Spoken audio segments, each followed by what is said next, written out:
Sen nima deyapsan? Chiqmaysan. Chiqmayman, yopmoqchiman. Toshkentda maktab direktori va ota-ona o'rtasida keskin janjal kelib chiqdi. Ijtimoiy tarmoqlarda tarqalgan video tasvirlarda holat Mirobod tumanidagi 213-maktabda yuz berganligi aytilmoqda. Sen nima deyapsan? Sen nima deyapsan? Sen nima deyapsan? Kerak bo'lsa kamerani ko'taramiz, boshqa qilamiz. Mana ariza olib kelganman, tushuntirish qilsin. Dori vositasini mani bolam sotmaydi. Men sotaman. Men saqlashim kerak. Ketsin.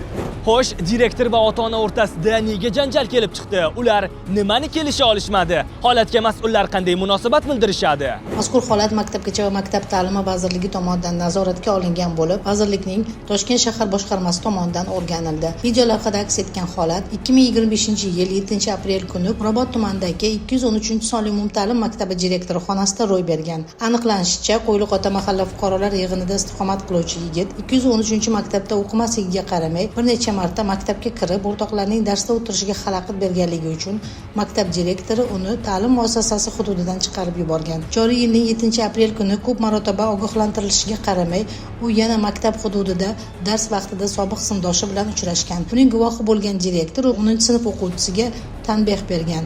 Shu kuni yigitning otasi va onasi maktab direktori kabinetiga bostirib kirishgan. Mahalla profilaktika inspektorining bir necha marta ogohlantirishiga qaramay, ular direktorga hurmatsizlik qilib, haqorat qila boshlashgan.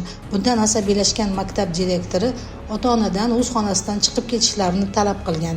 Yuqorida sodir bo'lgan voqeadan so'ng maktab direktori unga hurmatsizlik qilgan va sha'niga noloyiq so'zlar aytgan ota-onaning xatti-harakatlari yuzasidan unga nisbatan qonuniy chora ko'rilishini so'rab, ichki ishlar idoralariga ariza bilan murojaat qilgan.